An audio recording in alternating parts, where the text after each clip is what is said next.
Hey, welcome to another edition of Kyle Meredith with. It's the interview series presented by WFPK and WFPK.org, Consequence, and the Consequence Podcast Network. Thanks as always for making your way here, checking out the series.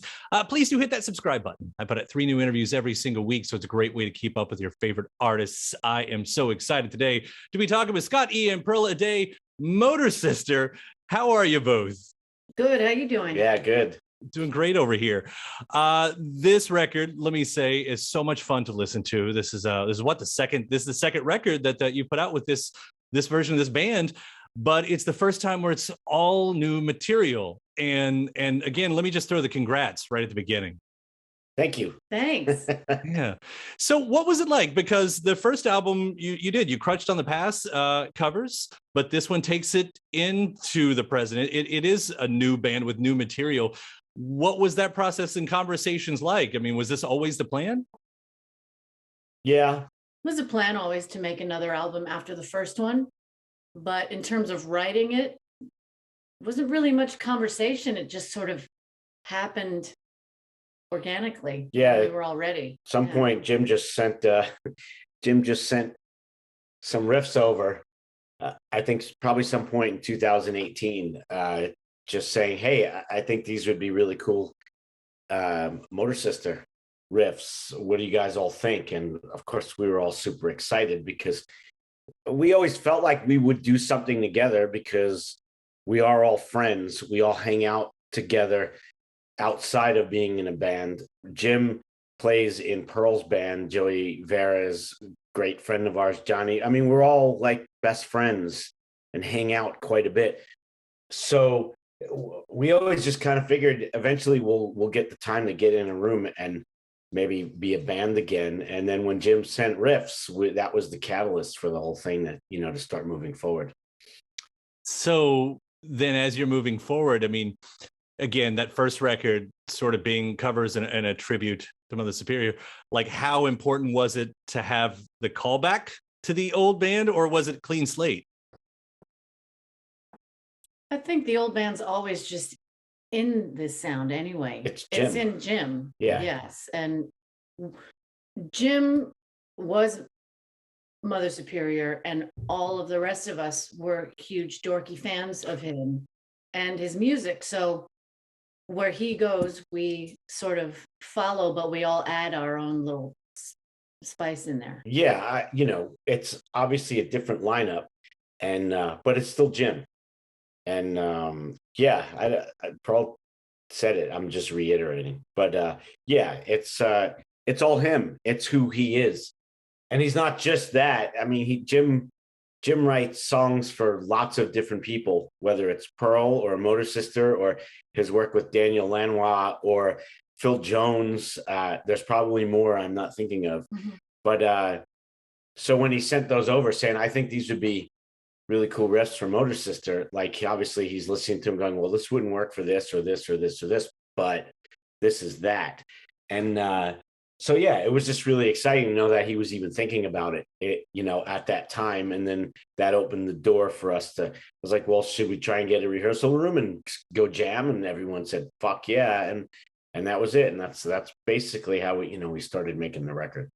Yeah. What's really refreshing about this, and I almost feel dumb saying it, is that it's a straight ahead rock and roll record. Mm-hmm. Like there's signs of life of that. There's lots of rock, but there's something that's not as common as it used to be, just to have a very fun rock and roll record, like sort of no frills. For you all going into that, does it feel different just to be able to say, listen, guys, it's fun. Let's have fun with this? Because it shouldn't feel weird, but I feel like it's different. Or would it be all frills? All frills. All frills. because that's what it is. It's to just call back to what I was saying before, is we're all really good friends. We all hang out in some combination or another, like quite a bit when we're home in LA. We're at the Vera's house, or Jim's at their house, or we're hanging out with John. We're always hanging out. We're all what we call chosen family. Yes. Essentially. And the fact that we get to be in a band together sometimes, on top of all of that, to me, it's all frills. It's just fun, if that's what that actually means.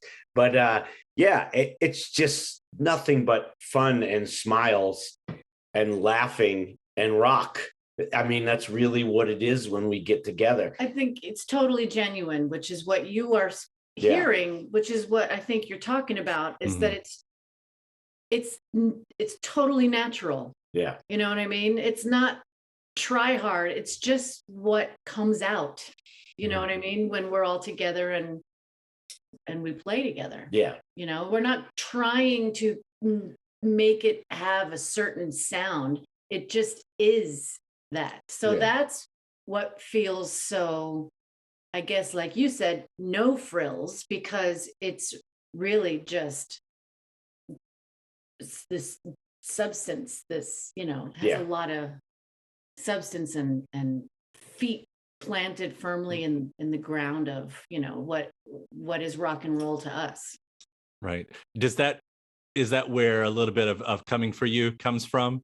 Because you sound like you're taking your vengeance out on somebody, and it sounds like it'd be the people that's doing the exact opposite of what you're talking about here. You might be right. There's a little bit of that in there.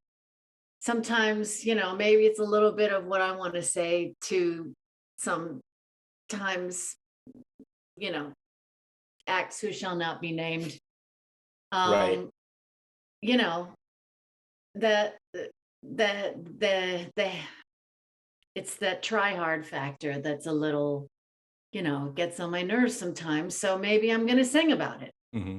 So without you naming names, obviously, is that to say that you did have someone in mind when you were singing that?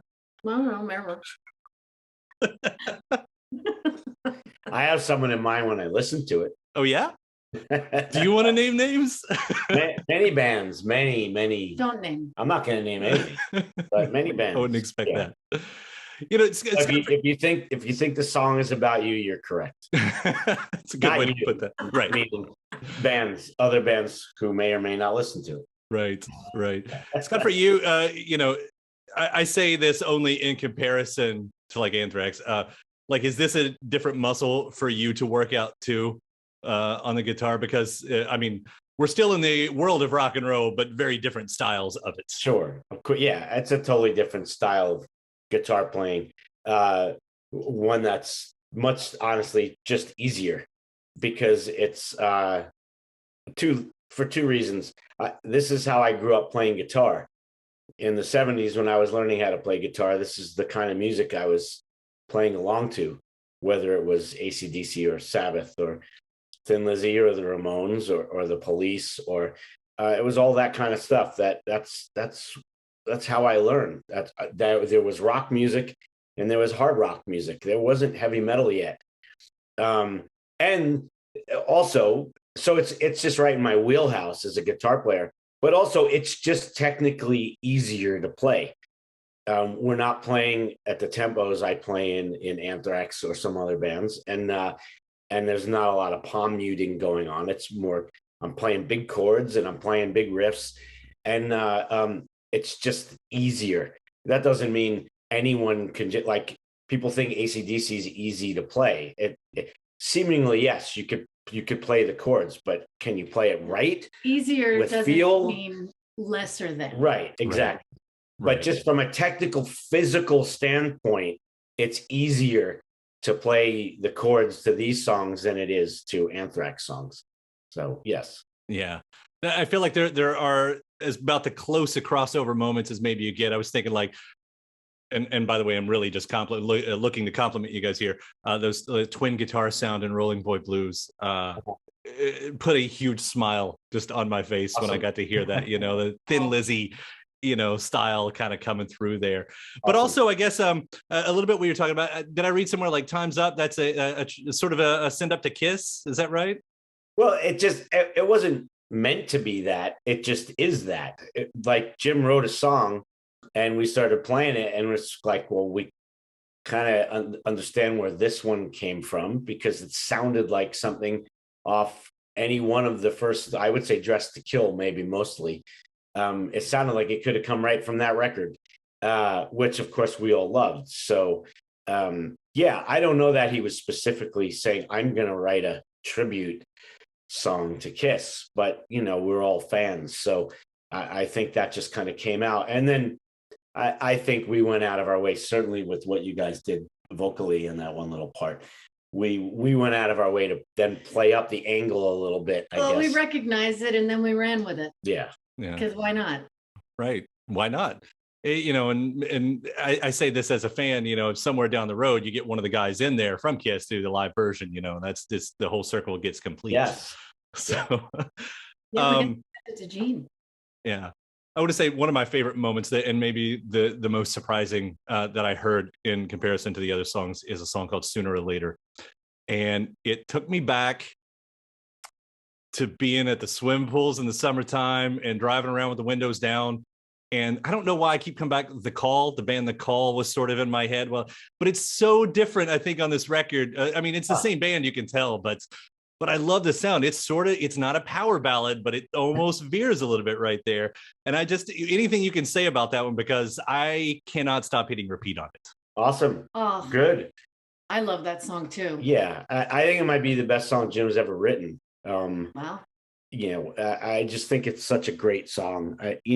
I always got a more of a Thin Lizzy thing from it. It definitely shows our deep love for Thin Lizzy. Yeah, for sure. But I agree with you. I think it's an incredible song. And we're just hoping people hear it and people listen to it and people connect with it the same way you are, because we all did when Jim started singing that one day and playing the chords and singing it. And, we all kind of look at each other like, holy shit, like, wow, we get to play this song. It's brilliant.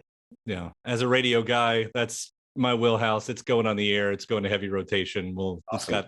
It's got people here in Louisville anyway. That's cool. Awesome. And so you guys are going to take this out. What's the tour plans for this year? Is there space for you guys to get out there? We're trying. Yeah, we're trying. We think we might have a window towards the end of the year where everyone will be available. So hopefully that'll happen. You'd think it would be just that easy to just say, okay, we'll put out a record and go on tour. And we're all very aware of the problem because of the schedules. And we are even playing a festival in May in Florida at the Welcome to Rockville Festival. And Johnny's not drumming there because he's got to be in Europe with the Cult. So a friend of ours is filling in, but that's not something we want to start doing, regularly. It's the point of Motor Sister is for it to be this band. And so if we have to wait a little bit longer, to make it happen, we will. It's not like everything's different these days. You don't need to just be immediately out on tour, and none of the old rules really matter so much. So, when we can go play shows, we're hoping to be able to do that. Yeah. And I know everybody is busy. I guess all the Anthrax will be on tour this summer. And Pearl, I was wondering too. Are you working on something? Or is there a new album in the works for you as well? Not officially and concretely, but yeah, I'm always working on new songs, and I have some solo dates coming up, which will be fun. So that's something that's always cooking. Always cooking. That's what that means, but yeah, if that helps. Yeah. Well, and not only that, you're both busy, and now you have a son that's busy. I was saying that Honeybee's Get Out of My Head has been released. Oh, is he around? And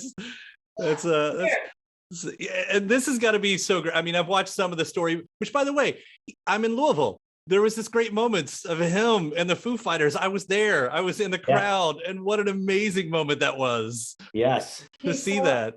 So, play with Foo Fighters. How you doing? Good. As much of a rock star as anyone right now. I should ask you. So, Honeybee's got their very first.